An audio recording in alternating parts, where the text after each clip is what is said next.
Primetime news this evening. More questions over government credit card assigned to embattled former Education Minister Ruel Reid.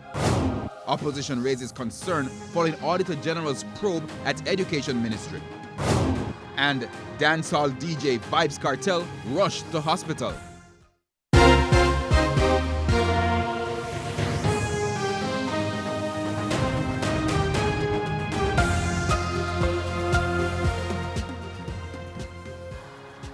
Good evening and welcome to Primetime News, both on air and online at onespotmedia.com. I'm Herman Green. And I'm Janella Precious. Also this evening, the top business stories of the day, and Milton Walker has our preview. Milton?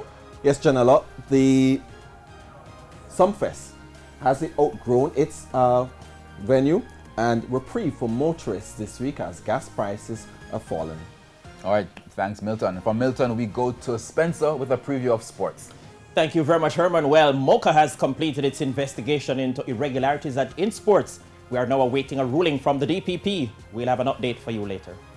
There's also sports commentary, E-Prime, and weather in this newscast. But before the break, the feedback question. This evening's question: do you think it's appropriate for a cabinet minister to be issued with a government credit card? You can share comments online, facebook.com/Television Jamaica, and tweet us at Television Jam.